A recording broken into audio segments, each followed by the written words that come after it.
When Hyte came onto the scene with the Revolt, there was a lot of hype, but I resisted. Small form factor gaming PCs aren't normally my thing.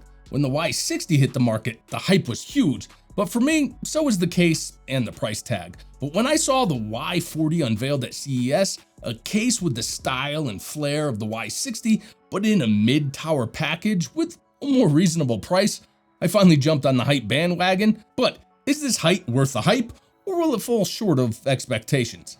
Let's find out.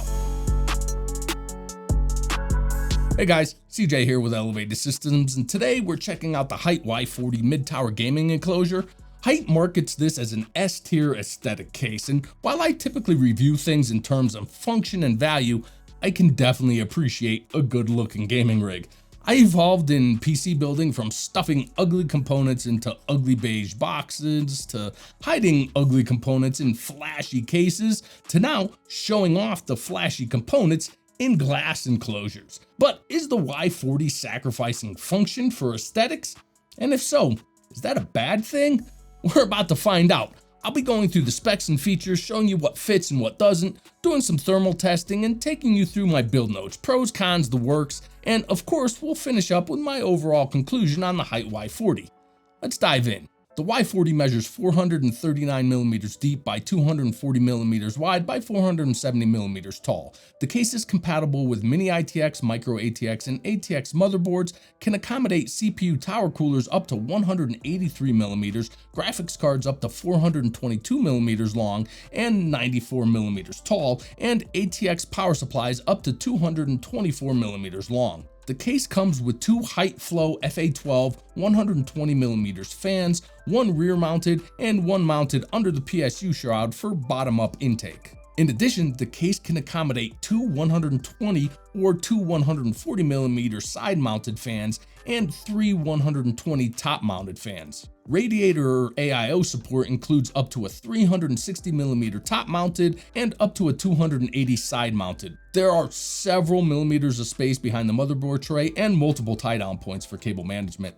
There's a removable mounting tray for a single 3.5-inch hard drive or two 2.5-inch SSDs.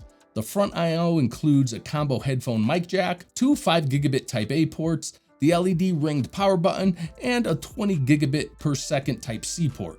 The rear of the case includes 4 slots for vertically mounted graphics cards and 7 half-height PCIe expansion slots, with the top slot being occupied by the included PCIe Gen 4 riser cable. There's also tie-down points for external cable management.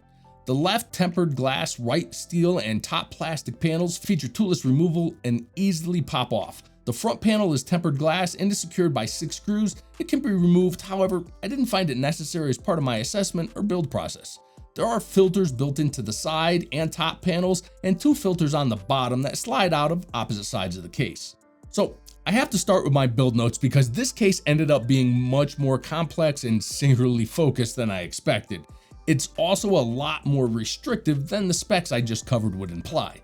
Let me prelude everything I'm about to say with the Y40 will perfectly fit the needs and components of probably 80+% of gamers and gaming rigs. If your builds consist of a CPU, memory, SSD, motherboard, power supply, a 240 or maybe a 360mm AIO, and a graphics card, exactly what I have here, then this case is gonna hold and show off all that beautifully. For the most part. For anyone else and some of the people I just described, there are a number of considerations and restrictions. First, your full height graphics card must be vertically mounted, as this case doesn't support horizontally installed full height PCIe devices, which means this case only holds one full height PCIe device. For most people, that'll be your graphics card. So if you have full height sound cards, capture devices, NVMe or storage expansion cards, anything other than a GPU, it won't fit in here. Half-height devices like this Wi-Fi card can be installed behind the graphics card. There are also some more restrictions on the graphics card. While you can fit massively long cards in the Y40, you see that my 120mm tall power color card comes within 15mm of my test system CPU cooler. Now I'm guessing most people won't be using a tower cooler in this case, but if you do, your card will need to be under 135mm tall.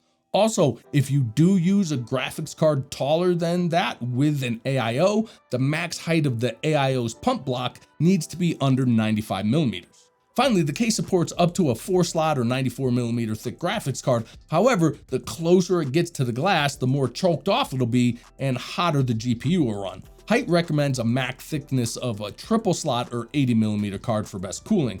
As part of my thermal testing, I moved my 6750 XT all the way to the 4-slot, and my GPU temps rose by 20 degrees. Okay, next, you also have some AIO or radiator size restrictions. While doing my assessment, I discovered that my Deepcool LS720 360mm AIO wouldn't fit on the top of the case with the rear fan installed. I had to remove the fan and I couldn't reinstall it.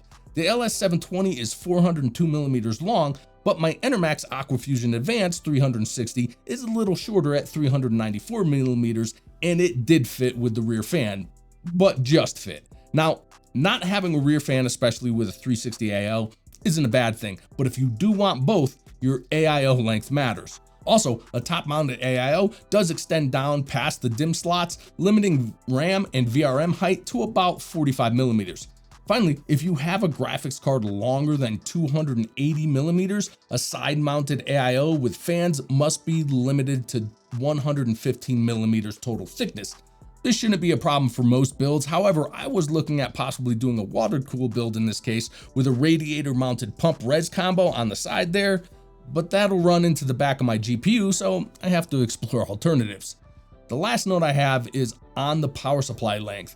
The 224mm max length is the exact point where the PSU runs into the bottom fan, leaving no room for cables.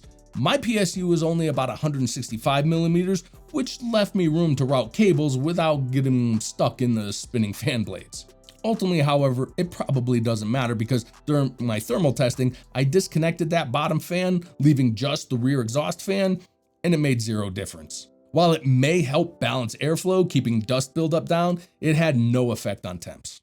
Now, as long as you go into a Y40 build knowing you're limited to just one full height PCIe card, most of these size restrictions are pretty normal for a PC case, except the super tight tolerance on the 360mm radiator. It even says on the box, ginormous cooling capacity for more than your basic Kraken. Well, an NZXT Kraken Z73 is 394mm long, so not more than a Kraken, exactly a Kraken. Even most of the more popular triple radiators are up to or over 400mm long.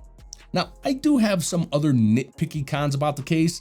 2 bottom filters that remove from opposite sides of the case, awkward. The built-in non-removable top filter, I don't need to catch the dust trying to escape my case, just let it out. The case could be just a few millimeters higher to eliminate the RAM and VRM height restrictions. And while this case has plenty of room and tie down points, I'm getting accustomed to seeing molded channels and Velcro straps for cable management at this price point. All right, let's move on to what this case is all about: build quality and design. The case substructure is constructed of 22 gauge riveted and powder coated sheet metal. The front and left panels are 4mm tempered glass. The PSU shroud and interior of the right and top panels are injection or overmolded plastic. All of this comes together to make a very solidly constructed and sturdy case. All the panels are secured with steel ball pins that securely pop in place. All the panels line up perfectly with very tight tolerances. Even the gap between the 2 glass panels is as small as you can get because, of course, you don't want tempered glass panels smacking together. The parallel right angled lines that we saw on the Y60 have been carried over onto the Y40 and continue from the top of the case to the PCIe riser to the shroud and onto the right panel. All this comes together for a very clean and sharp design. It's bold, but because the panoramic glass focuses your attention to the internal components, it's not overstated.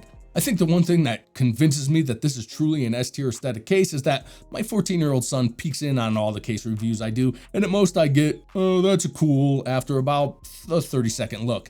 This case got a wow, and he spent about 2 full minutes checking it out and commenting on the design, the lines, and the glass. That's pretty big for him, and in general, I'm gonna agree and defer to my son. Wow. But while your gaming rig might look cool, in this case, does it run cool? I installed my standard test system in the Y40 and ran the AIDA64 stress test for CPU and VRM temps and a 20-minute port royal loop for GPU temps.